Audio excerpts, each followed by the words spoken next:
What's up, people of the internet? Jacob here, and welcome back to my channel. If you're new here, also welcome. I love all things dual sports, adventure bikes, pretty much everything on two wheels. So if that sounds like something that you're interested in, please like and subscribe. All right, so behind me I have my 2022 Aprilia Tuareg 660, and my hair, there we go. 2022 Aprilia Tuareg 660 here, about 8,000 miles on the bike. I'm on Washington BDR Section 3 right now, and you gotta just take a look at this viewpoint here. Come on.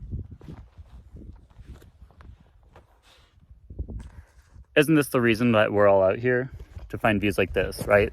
So, I want to give a little update on the bike. I have about almost 8,000 miles. I want to give you some hits and misses.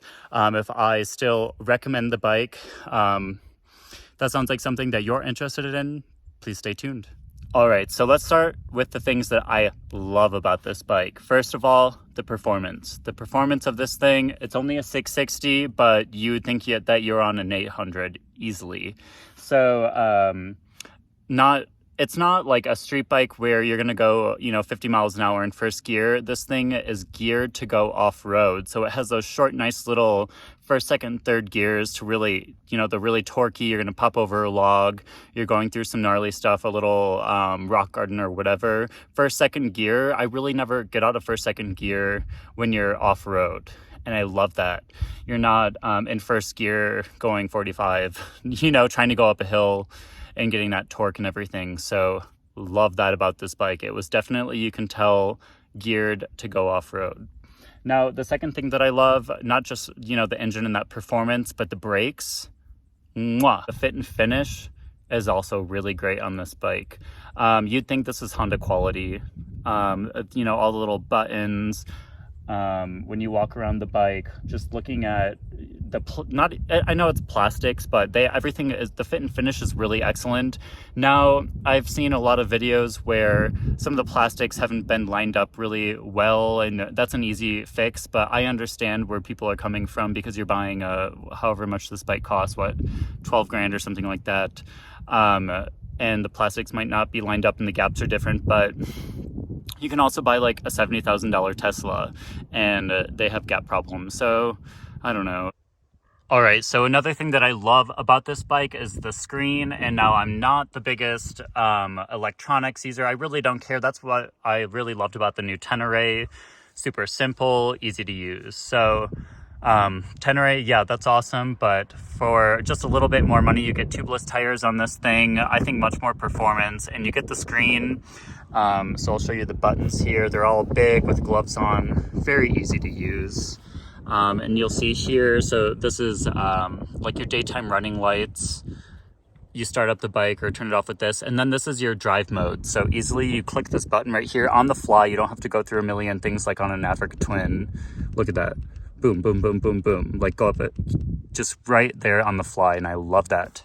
You'll see my average fuel about 45, and that's pretty much what I always get. I'm pretty hard on the throttle, but this definitely does not get 50 plus miles a gallon. I've never seen that even floating around on the freeway, but to each their own. I also live in a mountainous area. So let me talk about some things, upgrades that I've done to the bike. So as you can see on the front here, Hepco and Becker, I have the crash bars, I have the headlight guard. What else do I have? I have this big skid plate that I definitely would not buy, to be honest. I have another video, so go check out my channel if you want to learn more about the skid plate. But this is the second one. This is over a $500 skid plate, and I had problems with the welds just breaking right open after like a month of owning it. So you'll see back here I have the OEM Aprilia pannier racks, the top rack. I also have the OEM center stand. So another thing that's aftermarket are the handguards. So the handguards that come on the bike are complete garbage. I mean, a lot of bikes, they just come with a little cheap plasticky handguards. So a million different handguard brands out there. I'm not sponsored by anyone. I'm just a little bum that likes to ride around. So these are Acerbis X Factories. I love them. They're good so far. Barkbusters are also really great. Also, you'll see with the mirrors here, aftermarket mirrors. They're really not great. So I forgot the brand. What are they? I don't know. They're like the most popular kind of brand right now. They're very vibraty, and unless you have like a little monkey wrench with you or something and your gloves on to really tighten these mirrors down, they suck. They're the kind of ram mount mirrors. But the first kind of fall you have on this bike, which I've had a few now, the mirrors that come on the bike are really a pain in the ass to get. You know, kind of, you have to pull out your tools, push them back on. You're not just easily just doing the ram mount thing. So I don't know, it's a hit or miss with the aftermarket mirrors. Now for some things that could be much better on this bike, I've had a problem with a leaky fuel pump gasket on the clutch cover. I'll insert a picture here. So this gasket, this motor is out of the Tuono. It's a street bike by Aprilia, and it's a very known issue, having leaky gasket issues, and not just the water pump gasket, but other gaskets. And the water pump gasket is that's a quick fix, but if it's like the head gasket or, you know, something else down below, you really have to tear this whole bike apart to fix those gaskets. And the funny thing is that they're a $5 gasket. It's such a like easy little thing, and I don't know, this bike runs extremely hot. It's from the Cat on the right side of the bike, and you're like a roasted little chicken at the end of the day if it's any warmer than like 78 degrees. So that's, you know, another thing that I really don't like about this bike, but I really do believe it's the heat that's killing the gaskets. Now, it could be torque issues or whatever, but I do believe that this bike just runs so incredibly hot that it degrades those gaskets really quick. So that's been fixed by the dealer under warranty. Very easy. It took them like a week and a half to get the gasket in. And the nice thing for me is that the bike needed an oil change at that point anyway. It was at almost 6,000 miles. So hey, I got a free oil change. They fixed the gasket. Whatever, I'm good to go. But it's something that does really worry me about reliability and things like that. Now, with this motor being a reworked Tuono kind of engine, that's really the only issues that they have are oil leaks.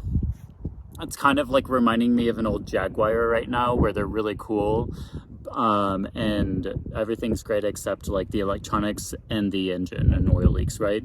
But electronically, everything has been great so far, but to be honest, like it should be, with only, you know, almost 8,000 miles on the bike. I have two BMW GSs, and they're just little Suburbans, and no issues, except one had a drive shaft problem, but that's a whole other story.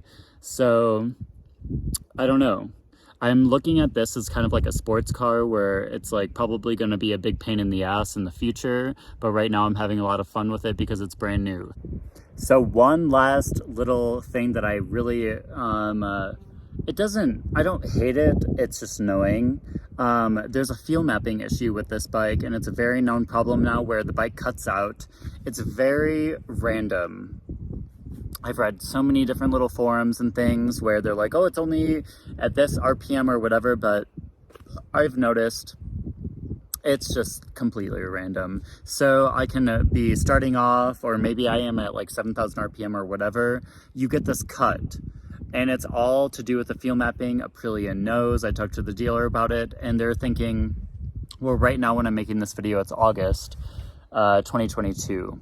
So they're like, okay, maybe 4 months from now, we will have a reworking of the fuel mapping. So something to keep in mind, it's going to be an easy fix. They plug this thing in like a car and remap it, I guess. But yeah, that cutoff, the whole little cutoff thing is definitely real. So you'll be riding and it just, boom. It's kind of like a very instant, like it goes from 100 to 0 really quick. But then it's like such a quick little second, but sometimes it does catch you off guard if you are standing up, or I don't know, you're really trying to accelerate to do something. Sometimes it's a complete cut for less than a second, but that less than a second, sometimes when you really need that power really quickly, it can feel much longer.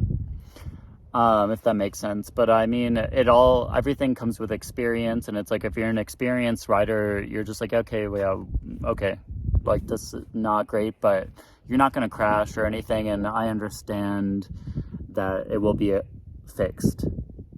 So I don't know, maybe I'm optimistic, but I do believe Aprilia will fix this. Now, I've said in other videos, this is definitely Aprilia. It's a niche brand. They're not everywhere. If you're in like middle America or some other place where there are no Aprilia dealers around you, I really probably would not buy this bike. I'd just go with the Tenere if that's the case. I also have backup bikes, so not that they're like anywhere near as good as this at all. I'd be really sad if this broke down and I couldn't ride it, and especially my riding season is so short. But just keep that in mind. Until the next video, stay safe, like and subscribe, and I don't know, just get out there and have fun, and we'll see you in the next video. Bye.